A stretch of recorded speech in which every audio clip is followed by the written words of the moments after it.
Hey, I'm Ashley Chandler, the Teenage Guide, and for nearly 2 decades, I've worked inside middle schools and high schools and with college-age students and family living rooms, helping hundreds of families go from daily conflict and closed doors to real connection with their teenager.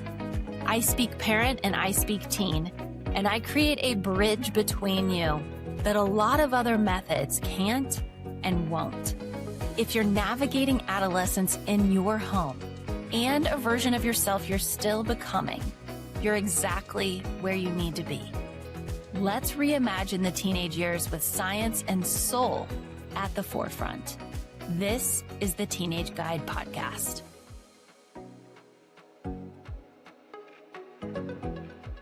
It was day 8 of being in hospice with my mom, and right around the time, you know how babies get their witching hour. So it's before bed. There's this concept that I was not aware of until my mom was in the hospital called sundowning, where when you are on the verge of the sun setting, patients with dementia or who are transitioning will start to act more erratically. They will have more fear. They will have more neediness, more questions, and more maybe agitation. And I learned this when she was in the hospital just a few months before she went into hospice. And so day 8 of hospice, I was walking her to the bathroom, which she refused to take anyone else's hand. She just wanted me around. She was very stubborn. She had tubes. The whole scene was extremely vulnerable. So I'm walking her to the bathroom, and I just felt so calm and at peace and fully present. I just felt fully present to the transition that was happening, that was unfolding for her and for me, and knowing there was nowhere else that I needed to be. That was the exact place I needed to be. She got settled and she looked at me and she goes, "You're being so nice to me." It was a love exchange. It was an energetic love exchange. She fully felt that I was unconditionally showing up for her in the ways that she was never shown up for by her own mother. I knew it. And I had a voice come to me. I believe it was source energy. You can call it God. You can call it intuition. You can call it just your mind thinking, whatever. I don't care what you call it. It's more that we tap into that as human beings. And the voice said, "You passed the test." And instantly I knew what that meant. Instantly I knew. It wasn't about an accomplishment. It was spiritual energy rooted in unconditional love. And I knew that ultimately I was able to show up for her in her most vulnerable state with full presence and love. Not because she'd been perfect, not because it was just, smooth sailing. It was the hardest 4 years of my life being with her, but because I had fully embodied and absorbed what it meant to love myself unconditionally so that I could show up for her and she could feel it too. Not because I achieved anything, not because she was perfect, I was perfect, not because we did more, we proved more. You passed the test. And that moment, that energy carries with me. It carries with me every single day of my life. How I show up for myself, rooted in unconditional love. I practice being the master of my own energy. Every single day I wake up. And you know what my number one job is? My number one job from the moment I wake up is to get into the most empowered state possible. I pour into myself. I pour into my mind. I pour into my energy. I pour into my body. I filter out what will not serve me. I set the foundation for the day. When I come from this place, certain things become non-negotiable. I don't engage with toxic media, people, substances. I'm mindful of the fuel I put in my body to start the day. Not from a place of fear or control that I need to be a certain way in order to be loved, in order to be beautiful, in order to be enough. I fill up myself from unconditional love. And it sets the foundation for my entire day and how I show up for everyone I come in contact with, even if I never see your face. But you're listening to this right now. This energy comes from unconditional love so that you will feel it. You will start to look at yourself and feel it within your soul that you are a divine being who is here for a very short amount of time, who has come here to experience this human life, all the ups and downs, and to grow through them, to love yourself so much that you don't make challenges that you go through mean something bad about you long term.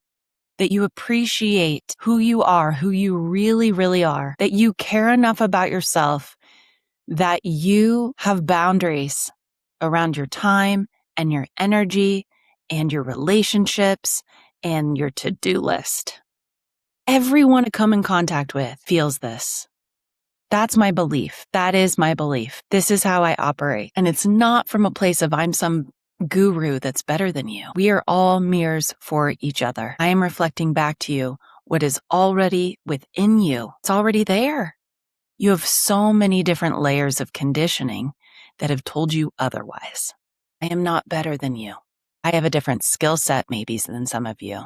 And my work, my deepest intention in my work is to share that, is to pass that on, is to guide you to feel the exact same way. When I look in the mirror, I don't focus on what's wrong. I'm so grateful for my healthy body. I'm so grateful that I get to be here with you right now.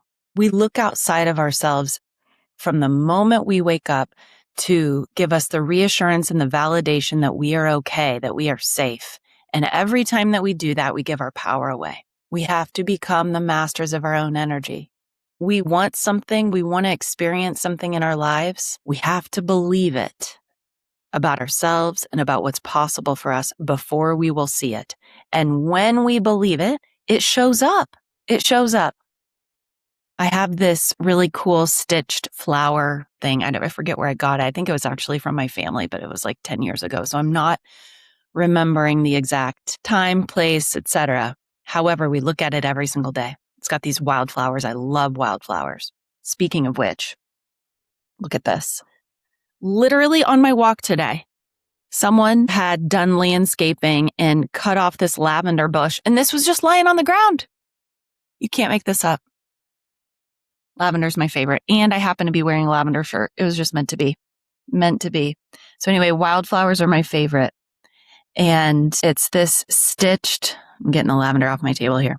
It's this stitched, like cross-stitched thing of a bunch of wildflowers. And it says, there are two ways that you can believe.